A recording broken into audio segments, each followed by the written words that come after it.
Nous observons le monde pour le comprendre et pour pouvoir y évoluer. L'intelligence nous a permis de forger les outils pour comprendre l'infiniment petit et l'infiniment grand. Depuis plus d'un siècle, psychologues, biologistes, généticiens et neuroscientifiques la dissèquent, l'analysent, la mesurent. Nous avons inventé les ordinateurs, marché sur la Lune. Mais contrairement à ce que nous pourrions croire, notre intelligence individuelle n'augmenterait pas. Aujourd'hui, la science explore les différentes facettes de notre intelligence. Mais les scientifiques savent-ils vraiment ce qu'est l'intelligence ?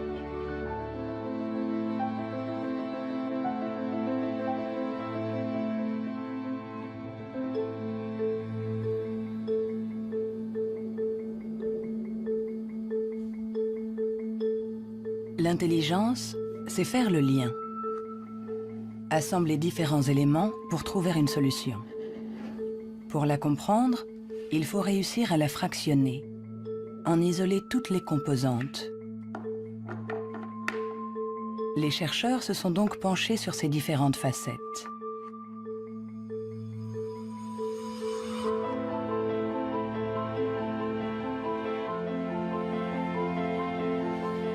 Pour mesurer l'intelligence, une des premières idées a été de mesurer la vitesse à laquelle le cerveau réagit. C'est cette méthode que le professeur Teni Januis a utilisée. Il a comparé notre temps de réaction avec celui de nos ancêtres. Et les résultats de son étude ne sont pas en notre faveur.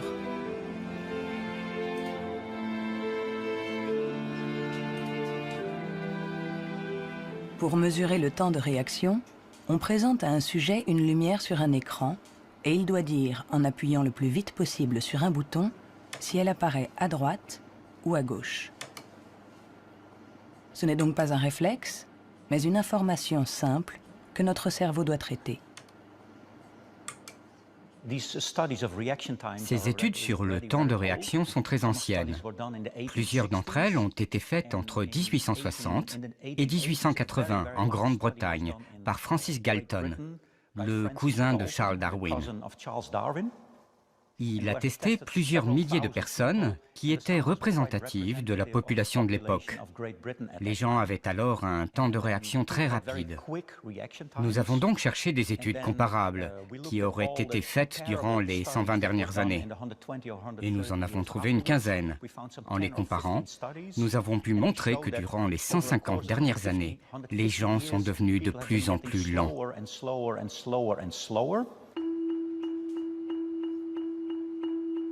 Pour le professeur Teni Januis, intelligence égale vitesse. Et notre cerveau mettrait en moyenne 50 millisecondes de plus que celui de nos arrière-grands-parents pour traiter une information simple. 50 millisecondes de plus, ça a l'air ridiculement bref. Mais quand on pense aux milliers de décisions que nous devons prendre chaque jour, si vous êtes un tout petit peu plus lent pour chaque décision, ça peut avoir des conséquences très importantes. Le professeur Teni Januis est convaincu que nous sommes moins intelligents qu'au XIXe siècle.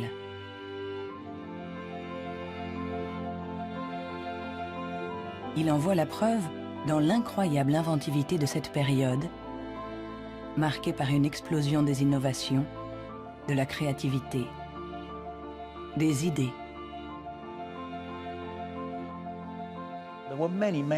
Il y a eu énormément de fantastiques innovations au XIXe siècle. Des études ont montré que le nombre d'inventions par habitant était 4 fois plus important qu'aujourd'hui. Le professeur Teni Januis pense que notre intelligence est en panne. Elle décline depuis au moins 150 ans. Mais au XIXe siècle, Sir Francis Galton pensait déjà que les Anglais étaient bien moins intelligents que les Grecs de l'Antiquité, qui ne manquaient pas d'esprit brillant. Alors, Qu'en est-il des prédécesseurs des Grecs, les hommes préhistoriques? Eh bien, il est extrêmement difficile de mesurer leur intelligence. Pourtant, à l'Institut Max Planck de Leipzig, on essaye de répondre à cette question en reconstituant le cerveau de nos ancêtres de la préhistoire.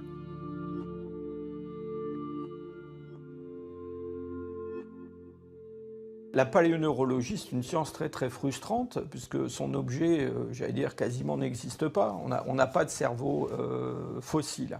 Ce qu'on a essentiellement, c'est la boîte dans laquelle ce cerveau était contenu.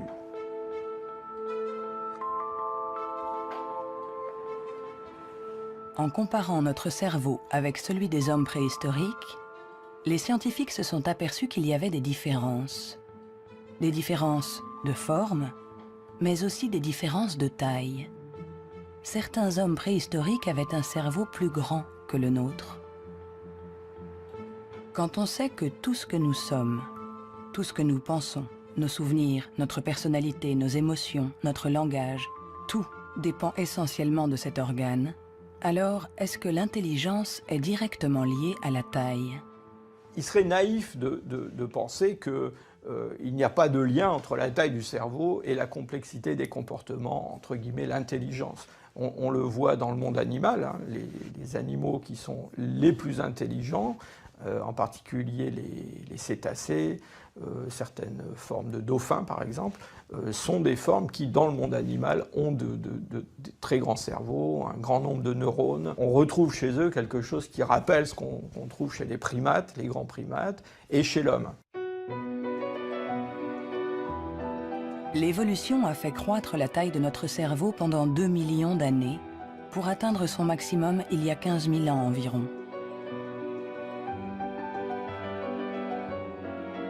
L'homme de Cro-Magnon, qui a peint les murs de la grotte de Lascaux il y a quelques 17 000 ans, était un Homo sapiens, comme nous. Mais de tous les Homo sapiens, il est celui doté de la plus grosse cervelle. En effet, la taille de notre cerveau aurait diminué par rapport à celui de notre ancêtre. Et pour certains chercheurs, nous serions moins intelligents que lui. Mais cette théorie est loin de faire l'unanimité. Moi, je ne crois pas qu'il y a une intelligence qu'on peut mesurer avec 1 centimètre et dire, voilà, il est aussi intelligent, ou il est plus intelligent, ou il est moins intelligent. Un homme de Cro-Magnon, il était intelligent pour être intelligent dans le monde où il vivait, et pas pour être intelligent dans une banque. Si on allait chercher avec la machine à voyager à travers le temps un homme d'il y a 25 000 ans, un Cro-Magnon, qu'on l'amenait aujourd'hui, il s'adapterait au monde dans lequel il aurait à vivre. Historically, you guys have struggled to adapt. Yeah, right. Walking upright, discovering fire, inventing the wheel, laying the foundation for all mankind. You're right. Good point. Sorry we couldn't get that to you sooner. Connie, your reaction? We live in a society where the individual ego and the group dynamic are in constant struggle. Response? Yeah, I have a response. What? Plus intelligent? Moins intelligent? Dès qu'on essaye de mesurer l'intelligence, tout se complique. Et pourtant, nous l'évaluons sans cesse. Dans les universités du monde entier, on enseigne ce qu'est l'intelligence. Et chacun d'entre nous, sans être un spécialiste, la mesure tous les jours. Vous mesurez l'intelligence. Si vous êtes célibataire, que vous allez dans un bar et que vous rencontrez quelqu'un, la chose la plus importante après le physique, c'est l'intelligence. Vous évaluez l'intelligence des gens quand vous parlez avec eux. Sont-ils rapides quand vous leur parlez de quelque chose qu'ils ne connaissent pas? Est-ce qu'ils comprennent? Mesurer l'intelligence en analysant les réponses, en évaluant la pertinence des actions, en comparant les individus. Une méthode qui a donné naissance au seul outil dont nous disposons pour évaluer l'intelligence, le quotient intellectuel, ou QI, inventé par Alfred Binet au début du XXe siècle. Alfred Binet était assez critique vis-à-vis des aliénistes, les psychiatres de l'époque. qui faisait des diagnostics pour juger du retard intellectuel avec des grandes catégories. Il y avait les idiots, ceux qui étaient le degré d'arriération le plus profond, les imbéciles ensuite, et puis les débiles. Et Binet trouvait que leurs critères étaient tout à fait contestables, très vagues, différents d'un psychiatre à l'autre. Il estimait qu'il fallait avoir des critères objectifs, qu'il fallait mettre au point une sorte d'instrument d'évaluation qui s'appuie sur des critères scientifiques. En 1905, le ministère de l'Éducation nationale demande à Alfred Binet de trouver un moyen de détecter les enfants en difficulté scolaire. Il n'avait pas de théorie sur l'intelligence, mais en observant ses filles, il a imaginé qu'on pouvait l'évaluer à partir du raisonnement, de la compréhension, de la mémoire. Ce qu'il a cherché à faire, finalement, c'est à trouver pour chaque âge les problèmes qui sont caractéristiques de cet âge. Par exemple, en leur présentant une image, en leur demandant qu'est-ce que ça représente. Alors, il avait remarqué que les enfants de 3 ans énumèrent ce qu'il y a dans l'image. Il y a un monsieur, une dame, un banc, un arbre. Que vers 7-8 ans, ils la décrivent, l'image. C'est un monsieur et une dame qui sont assis sur un banc. Et puis, vers 12 ans, ils l'interprètent. Ce sont des malheureux, ou le monsieur est malade, des choses de ce genre. C'est ainsi que Binet met au point avec Théodore Simon le premier test d'intelligence. Le QI classique, ou en âge mental, est né. C'est le rapport entre l'âge mental, donné par le résultat du test, et l'âge réel de la personne. On multiplie ce chiffre par 100 pour obtenir le QI. Si un enfant de 10 ans réussit les épreuves des enfants de 12 ans, alors il sera en avance et il aura un QI de 120.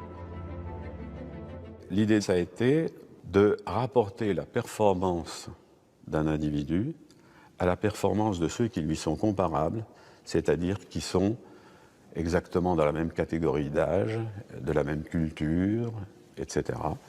Et on va avoir évidemment toute la distribution, toute la répartition des scores dans le test à un âge donné.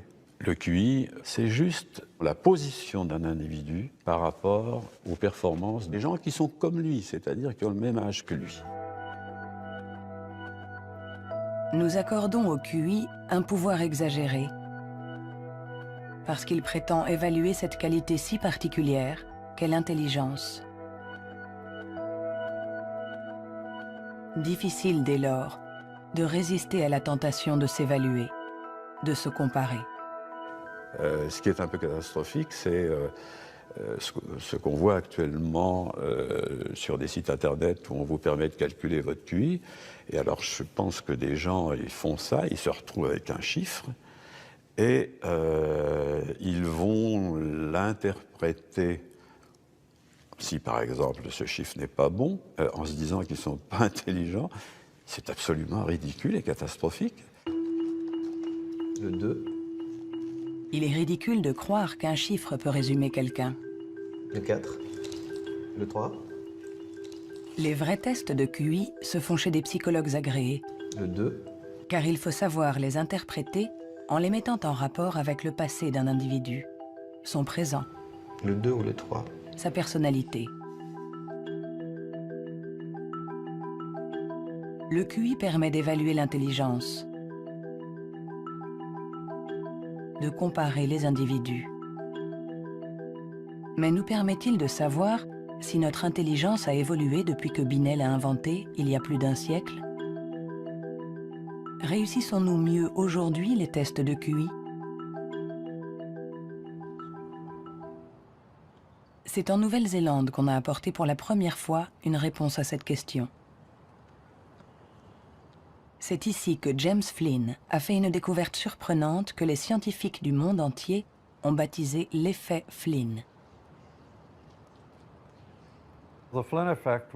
L'effet Flynn, c'est la découverte que pour toutes les nations qui sont entrées dans l'ère industrielle, il y a eu des gains importants dans les tests de QI. J'ai regardé tous les types de tests de QI dans 40 pays, comme en France, en Hollande, en Norvège, partout où il y avait des appelés au service militaire. On leur donnait exactement le même test chaque année, et les gains sont évidents. Il y a 1 ou 2 générations, les gens avaient en moyenne 30 réponses justes sur 60, alors qu'aujourd'hui, ils en ont 45.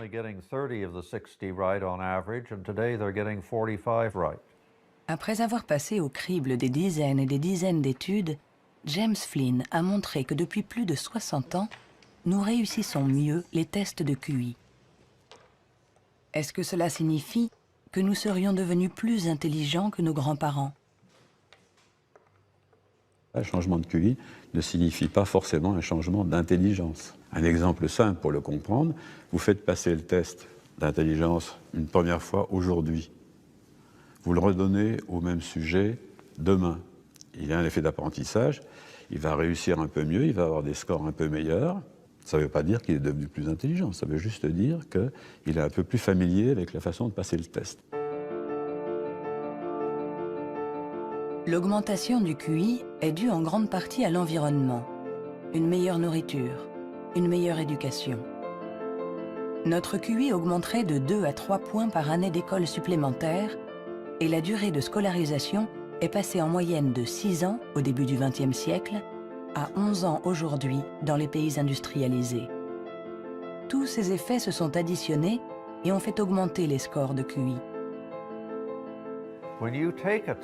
Quand vous passez un test aujourd'hui, vous y êtes préparé dans la mesure où toute une série de facteurs vous ont donné la capacité d'utiliser votre logique de manière abstraite. C'est pour ça que vous pouvez regarder une suite de nombres et deviner le suivant.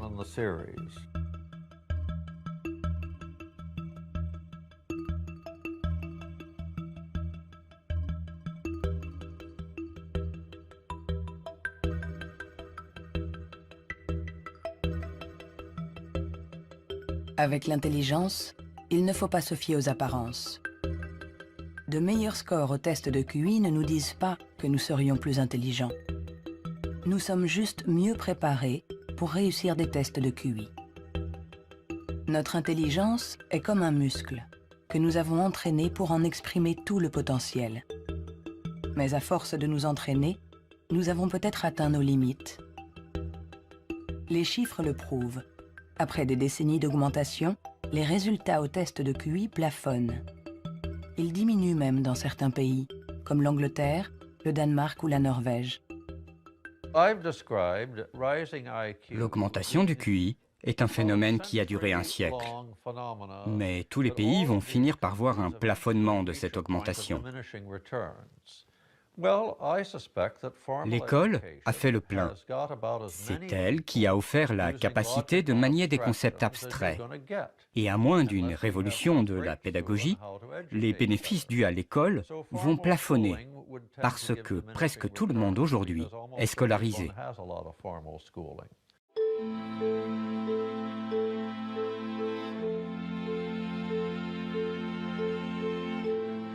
Un QI qui stagne. Des cerveaux plus lents, plus petits. Où en est notre intelligence? Les premiers outils permettant d'évaluer l'intelligence ont été inventés il y a plus d'1 siècle. On s'inspire toujours des théories imaginées par Sir Francis Galton et Alfred Binet. Mais aujourd'hui, nous pouvons aller plus loin.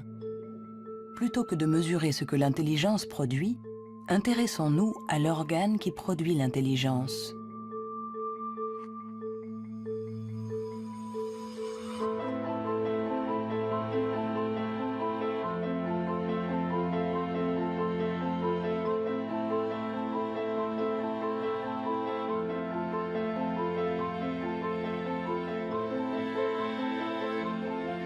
Richard Ayer est psychologue et neuroscientifique à l'Université de Californie, Irvine. Depuis plus de 30 ans, il essaie de savoir à quoi ressemble un cerveau intelligent. Grâce aux progrès faits par l'imagerie cérébrale ces dernières années, il cherche, avec son collègue le professeur Rex Jung, où, dans le cerveau, se niche l'intelligence.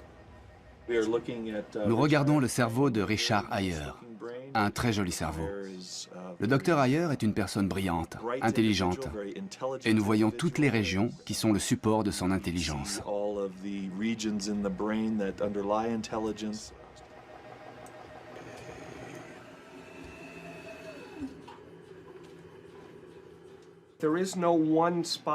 Il n'y a pas un endroit dans le cerveau qui soit le centre de l'intelligence.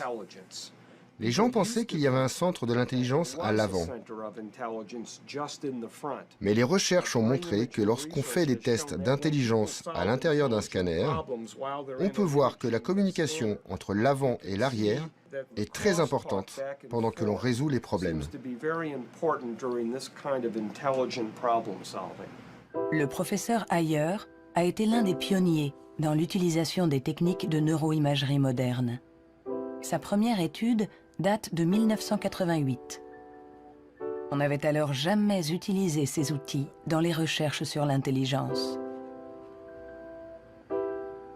On a trouvé des zones du cerveau qui s'activaient quand les gens passaient des tests d'intelligence. Mais le choc, la surprise, c'était que plus ces zones étaient actives, moins les résultats du test étaient bons. C'était à l'opposé de ce qu'on attendait. À chaque fois qu'en science, on a un résultat à l'opposé, c'est vraiment intéressant.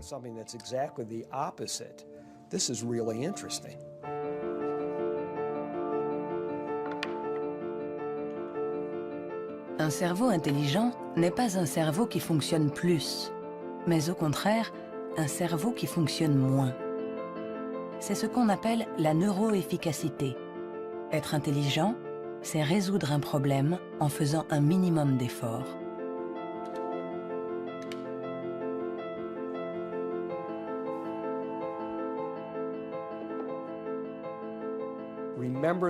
Souvenez-vous de la première fois que vous avez conduit une voiture. Le premier jour, dans un grand parking vide, avec quelqu'un assis à côté, et vous tournez le volant et vous pensez « Maintenant, il faut que je freine ». Mais aujourd'hui, vous conduisez au milieu de la circulation dans une ville que vous ne connaissez pas, et malgré ça, vous pouvez discuter avec quelqu'un. Votre cerveau est bien plus efficace pendant que vous conduisez. Donc, les hauts niveaux d'intelligence ne sont pas forcément liés à un cerveau qui travaille plus, mais à une transmission plus efficace de l'information entre les zones importantes du cerveau. Lorsqu'on pense à un processus aussi complexe que l'intelligence, il faut imaginer que le cerveau est comme un orchestre avec différentes sections. Mais le vrai mystère, c'est comment ces sections interagissent. Parce que pour autant que nous le sachions, il n'y a pas de chef d'orchestre. Si le cerveau est un orchestre, alors l'intelligence est la musique.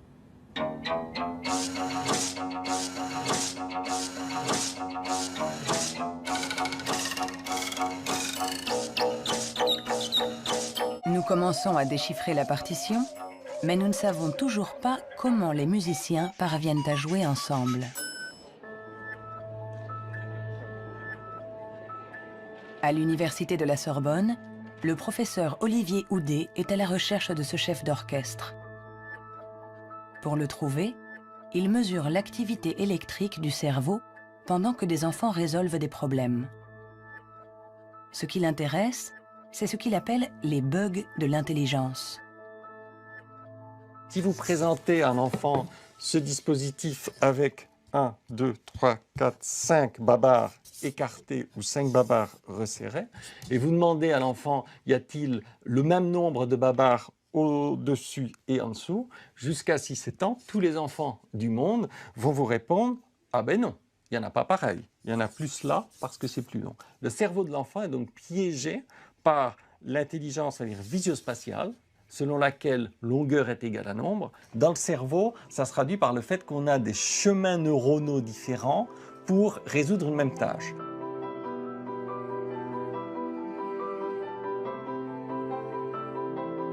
Compter ou mesurer. Il y a toujours plusieurs solutions à un problème. Et notre cerveau est sans cesse en train de lutter pour inhiber les mauvaises stratégies. Nous, ce qu'on montre ici, et c'est ça la découverte et l'originalité de notre laboratoire, est que l'inhibition, c'est sans doute le processus clé et positif de l'intelligence, parce que c'est elle qui nous permet de résister à nous-mêmes, en quelque sorte. Résister à nous-mêmes, c'est apprendre à contrôler les interférences qui viennent perturber notre intelligence. Le test de Stroop est une des méthodes pour observer ces interférences. Il consiste à donner la couleur d'un mot, mais attention, sans le lire. Bleu, jaune, rouge, jaune, vert, rouge, vert, vert, rouge, vert, jaune, jaune, rouge, jaune, jaune, rouge. jaune, rouge, jaune, jaune, Rouge, vert, rouge, jaune, bleu.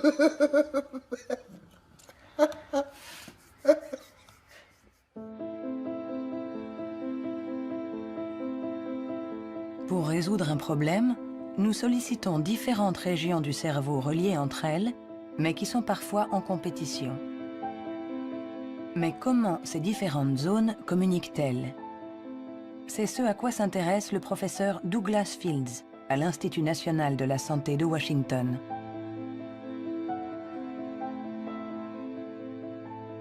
Le cerveau est fait de deux sortes de tissus, la matière blanche et la matière grise. Tout le monde a entendu parler de la matière grise. C'est là où se trouvent les neurones, sur une couche à la surface du cerveau. Mais en dessous, il y a des milliards de connexions, de câbles, des axones qui connectent les neurones. Et c'est blanc parce que ces axones ont une gaine isolante formée d'une membrane qui est de la myéline.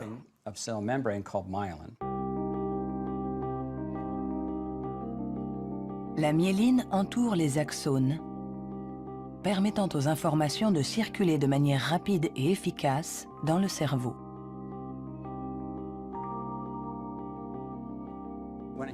Quand un enfant naît, son cerveau n'est pas mature. Ses fonctions sont minimales.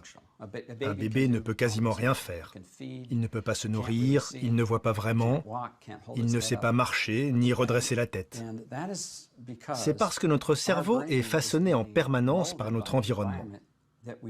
Et une des choses les plus intéressantes avec la myéline, c'est qu'elle se forme après notre naissance. La myéline est essentielle pour que l'information circule de manière efficace dans le cerveau. Elle est donc essentielle pour notre intelligence. Mais aujourd'hui, la formation de la myéline est perturbée. Barbara Demnex, endocrinologue au Muséum d'histoire naturelle de Paris, a montré comment notre intelligence est menacée par un des fléaux majeurs du XXIe siècle, la pollution. Quel que soit l'endroit où vous vivez dans le monde, vous allez être exposé à des centaines de produits chimiques qui vont interférer avec l'hormone thyroïdienne. Cette hormone est produite par la glande thyroïde qui se trouve à la base du cou chez l'homme. Elle est nécessaire au développement du cerveau depuis les premières étapes du développement du fœtus jusqu'à un âge plus avancé, comme le mien, pour assurer le maintien de fonctions, comme la myélinisation. L'Autorité européenne de sécurité des aliments a analysé 297 pesticides. Plus d'une centaine d'entre eux perturbent le fonctionnement de l'hormone thyroïdienne. Tout comme le bisphénol A, les PCB, les retardateurs de flamme. Des produits chimiques avec lesquels nous sommes en contact tous les jours. L'équipe de Barbara Demnex a montré qu'ils ont la particularité de bloquer les récepteurs spécifiques de l'hormone thyroïdienne sur chacune des cellules de notre cerveau. Et les effets sont considérables. Ce sont des preuves solides. On a regardé, les scientifiques ont regardé, les niveaux d'exposition chez les femmes qui ont des enfants. On a comparé différents niveaux d'exposition et on a vu que les niveaux les plus élevés étaient associés à une perte de 5 à 6 points de QI chez leurs enfants. C'est vrai que la plupart d'entre nous ne voient pas la différence, mais il est évident que 5 points de QI en moins peuvent faire une grande différence pour votre réussite scolaire ou votre réussite dans la vie. Et le simple fait de le savoir est vraiment troublant pour les parents.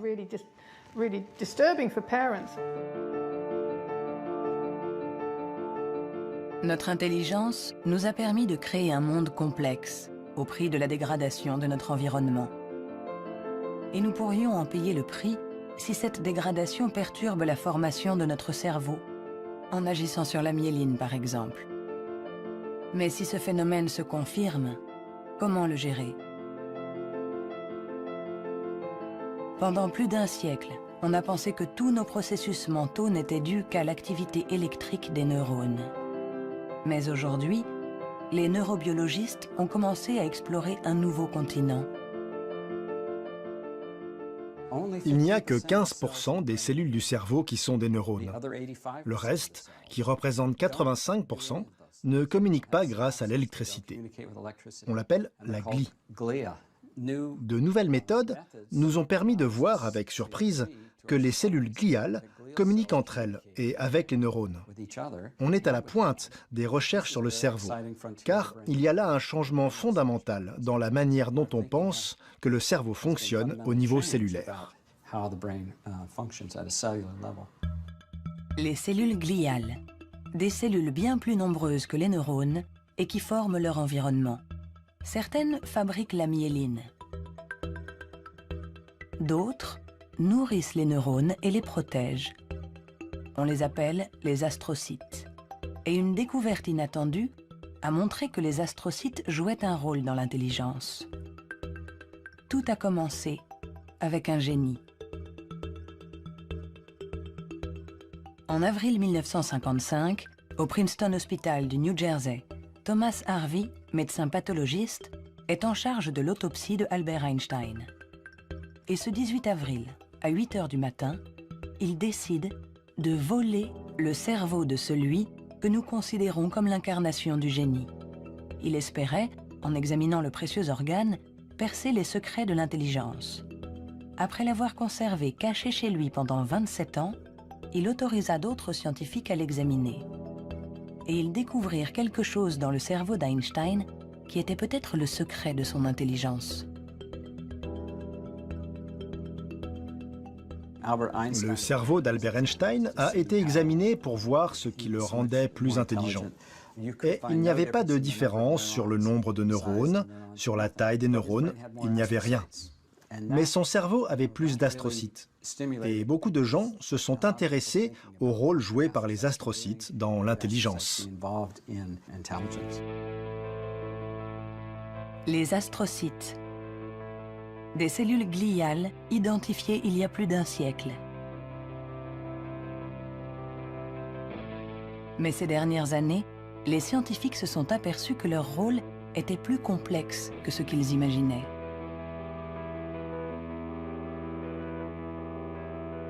Les astrocytes servent à beaucoup de choses.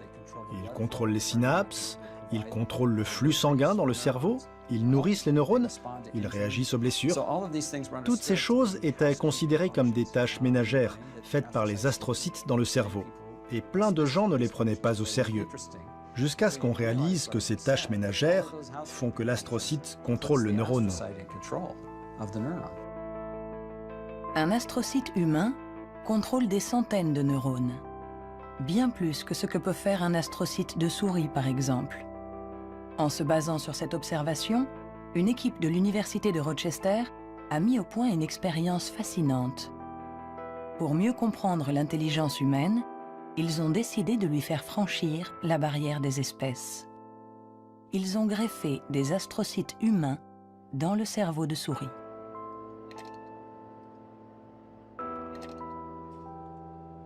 Nous avons effectué des greffes des astrocytes humains chez la souris. Et la greffe, littéralement, envahit tout le cerveau. Quand on regarde, par exemple, à l'âge de 1 mois après la greffe, on voit que la greffe est très discrète à l'endroit presque où on a greffé les cellules.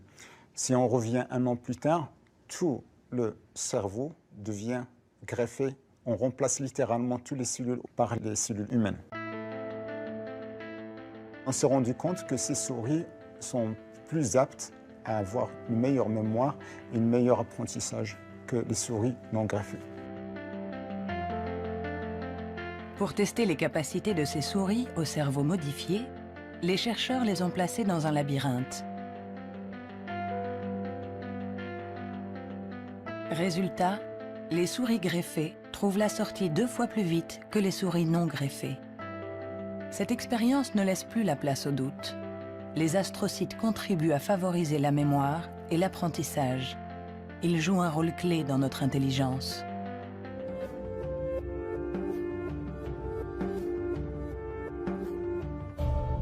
L'intelligence se reflète dans le fonctionnement du cerveau.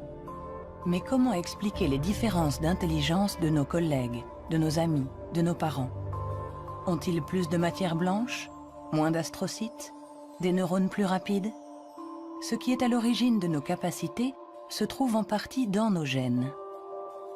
Robert Plomine est généticien comportementaliste. Dans le cadre de ses recherches, il a regardé grandir des milliers d'enfants. Grâce à eux, il espère pouvoir trouver les gènes qui influent sur l'intelligence. Les gens demandent souvent dans quelle mesure l'intelligence est déterminée par les gènes. Mais tout d'abord, il faut insister sur le fait que le mot « déterminer » n'est sans doute pas le bon. On devrait dire « influencer ». C'est comme pour la taille, elle est liée aux gènes, mais pas déterminée par eux. Si vous êtes grand, il est probable que vos enfants seront plus grands que la moyenne. Mais s'ils sont mal nourris ou s'ils sont malades, ils seront peut-être plus petits. Ce n'est pas déterminé, c'est influencé. Pour l'expliquer différemment, les gènes nous donnent un potentiel et l'environnement permet de l'exprimer.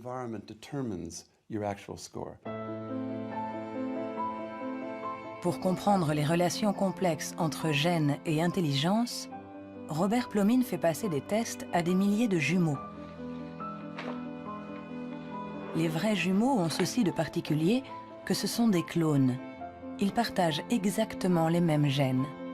Ils sont identiques en tout point. Mêmes cheveux, mêmes yeux. Mais ont-ils les mêmes résultats au test d'intelligence? La réponse est oui. Leurs résultats sont plus proches que ceux d'un frère et d'une sœur. C'est la preuve que même s'ils ne sont pas les seuls déterminants de l'intelligence, les gènes jouent un rôle crucial. La plupart des pays dans le monde, plus de 100 pays, disposent maintenant de registres de jumeaux, car ils reconnaissent l'importance de la méthode des jumeaux pour estimer l'influence des gènes. La prochaine étape de nos recherches est d'essayer de trouver les gènes responsables de l'intelligence.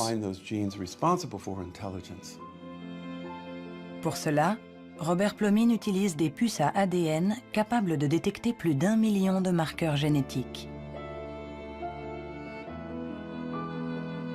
En comparant l'ADN de tous ceux qui ont eu de bons résultats au test, il cherche à voir si certains gènes apparaissent plus fréquemment. Mais l'identification précise de ces gènes s'est révélée beaucoup plus compliquée que ce qu'il espérait.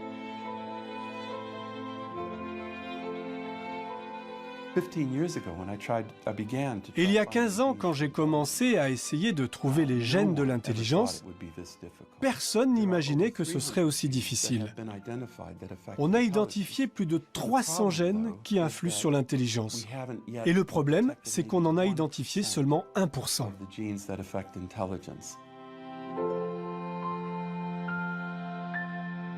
L'intelligence est influencée par l'interaction de plusieurs milliers de gènes. Ils forment un réseau d'une complexité inouïe, d'autant plus qu'ils produiraient des effets différents selon la région du cerveau où ils s'expriment. Avant, on imaginait le fonctionnement du cerveau en termes de zones. Cette zone gère le langage, celle-ci fait autre chose. Le corps calleux relie les hémisphères. Beaucoup de gens aujourd'hui ont réalisé que c'était une fiction, que le cerveau agissait de manière plus globale. Et si on regarde ça du point de vue génétique, cela rend les choses plus claires, parce que la plupart des gènes qui agissent sur le cerveau affectent beaucoup de régions différentes. Nous avançons pas à pas dans la compréhension de notre intelligence. Les scientifiques affinent les outils pour la mesurer. Mais la question qui se pose est l'usage que nous en ferons.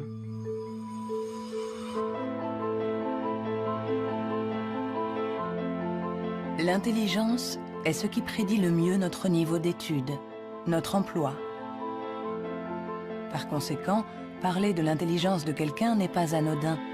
On donne une valeur, on classe, on hiérarchise, avec tous les risques de dérapage que cela comporte. L'erreur de raisonnement, c'est de considérer que l'intelligence serait essentiellement héréditaire. Et ça a conduit effectivement à des dérives qui sont tout à fait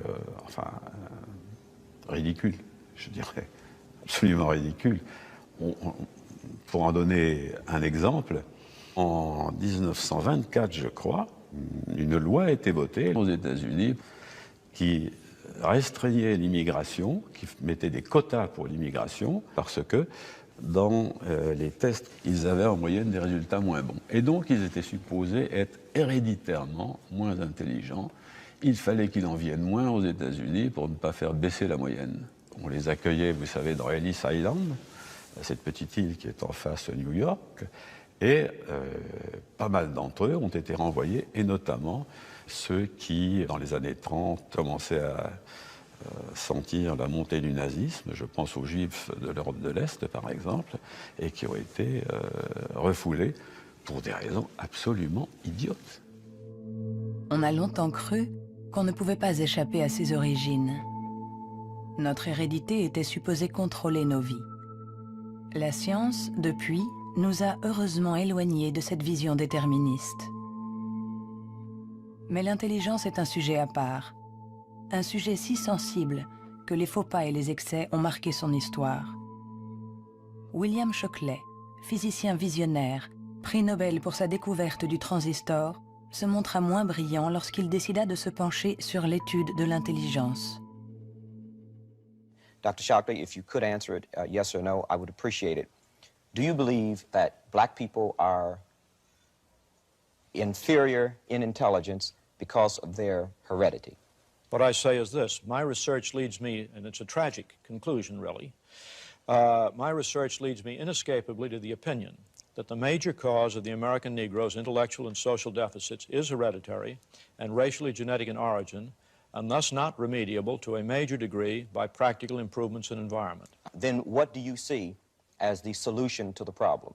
I would propose that you would offer a bonus to everyone to be sterilized. The offer is based upon the best estimates, best scientific estimates that one can have of any genetically carried disabilities.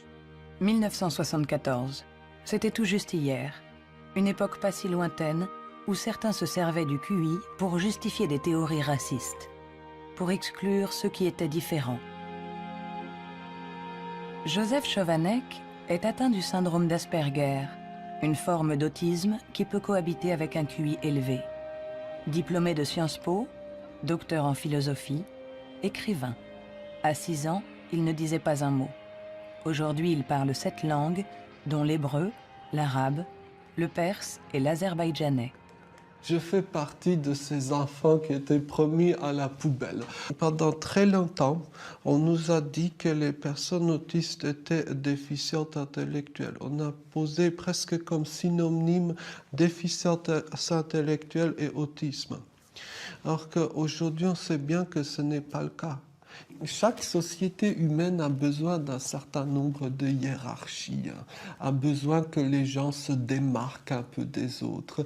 Et on a tendance à résumer un peu tout par un critère unique. Aux États-Unis, ce qui fait, les qualités humaines et les hiérarchies, c'est le QI. En France, c'est tel ou tel concours administratif. Sous la Chine impériale, c'était les fameux concours de mandarinat. Mais tout ça, ça repose sur une idée centrale qui est fausse, à savoir qu'il y aurait une échelle unique de l'humanité. Et forcément, celui qui prône ce genre de théorie se place lui-même tout au sommet. C'est toujours comme ça. L'intelligence comme échelle unique de l'humanité. Mais peut-on résumer l'humain à une seule dimension? Peut-on réduire l'homme à sa seule intelligence, alors que l'intelligence elle-même a de multiples facettes.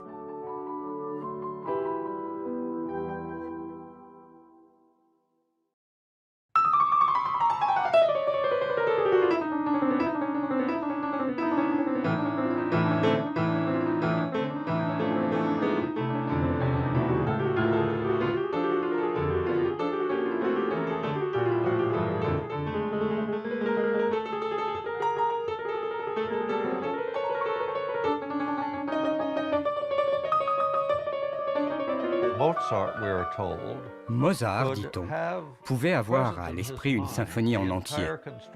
Si vous suivez une symphonie, vous devez suivre son développement dans le temps. Mais lui, il avait conscience de sa globalité.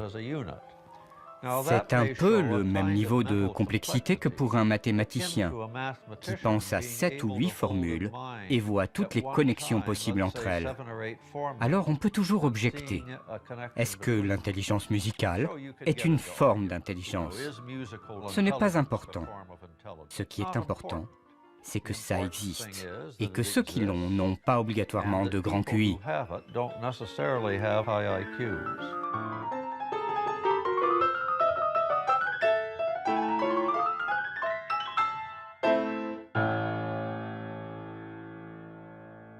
Il y a eu toujours une résistance à considérer qu'il y avait des formes d'intelligence différentes et une espèce de propension à vouloir déterminer un QI général, ce qui voudrait dire qu'on a une intelligence unidimensionnelle, voilà, et vous êtes plus ou moins haut sur cette dimension. Et la conception contradictoire, c'est qu'il y a plusieurs formes d'intelligence et en réalité, vous pouvez être assez haut sur une des dimensions de l'intelligence, sur un de ces aspects, et puis assez bas sur un autre. Le débat est aussi ancien que les premières études sur l'intelligence. En effet, les scientifiques se sont aperçus que quelle que soit la méthode utilisée, ils n'arrivaient pas à évaluer l'intelligence avec une échelle unique.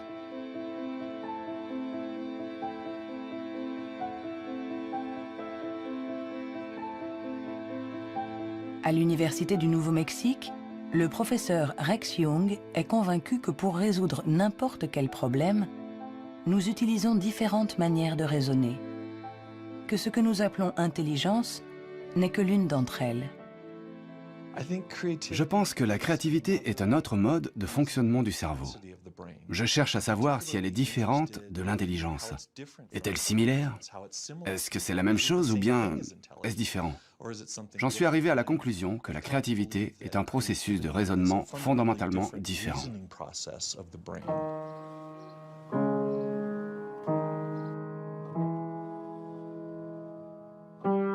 Déchiffrer une partition, c'est être intelligent en utilisant nos connaissances.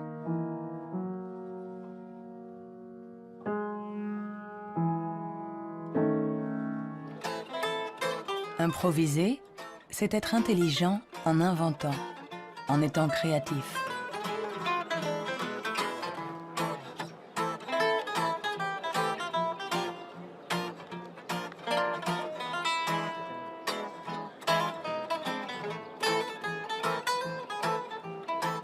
Un musicien peut être à la fois intelligent et créatif. Un sujet d'étude idéal.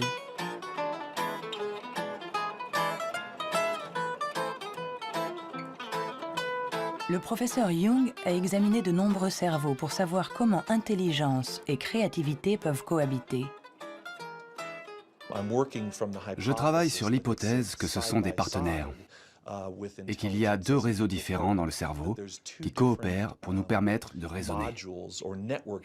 L'un est un type de raisonnement intelligent, l'autre est un type de raisonnement créatif. Je pense que les deux sont extrêmement importants. Nous sommes très proches de comprendre comment ils fonctionnent. Notre théorie est que le réseau de l'intelligence se situe plutôt à la surface du cerveau. Avec la créativité, les choses sont différentes. Elle dépend principalement du réseau du mode par défaut. Le réseau du mode par défaut est un réseau qui se trouve plutôt au milieu, à l'intérieur du cerveau. Et ces deux réseaux échangent en permanence des informations pour nous permettre de résoudre les problèmes posés par le monde qui nous entoure.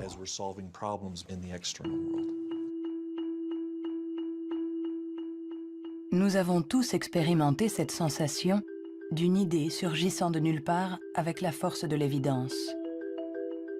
Ce que nous révèlent les neurosciences, c'est que ce mode de raisonnement, ce mode inventif, créatif, est un mode de raisonnement à part entière.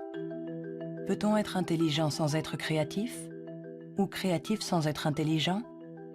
La question a elle-même un sens.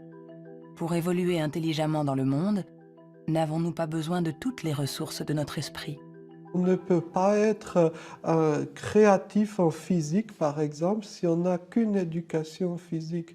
Pour être créatif en physique, il faut une autre éducation et ensuite se retrouver dans un univers étranger et réutiliser des trucs et astuces, des mécanismes mentaux qu'on a appris ailleurs, hein.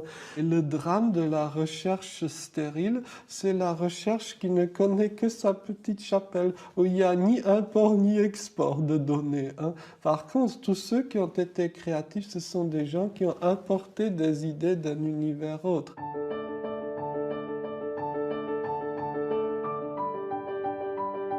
Les liens se tissent, le tableau se dessine. Les scientifiques assemblent petit à petit les différentes composantes de notre intelligence. Mais le monde évolue, et l'intelligence aussi. Notre cerveau est en permanente évolution. Il permet à notre intelligence de s'adapter aux problèmes que nous devons résoudre, aussi multiples et variés que nous pouvons l'être. Quand j'étais enfant, je savais que je ne fonctionnais pas comme les autres, hein. J'avais cette conscience-là. Cela m'a donné à réfléchir, cela m'a amené à imaginer le monde pluriel. Imaginer le monde où il n'y a pas un seul axe, que ce soit de classement ou de valorisation, mais un grand nombre d'axes. Et je dis, la vraie intelligence du monde, n'est-ce pas de savoir réfléchir de façon plurielle, de savoir prendre en compte plusieurs grilles de compréhension du monde et non pas une seule. Le rôle de la science n'est peut-être pas de dire si nous sommes plus ou moins intelligents que nos voisins ou que nos ancêtres, mais de nous aider à comprendre comment notre cerveau fonctionne. On saura alors non seulement réparer notre intelligence, mais on saura aussi l'améliorer pour tisser des liens entre nous et la diversité de ce qui nous entoure.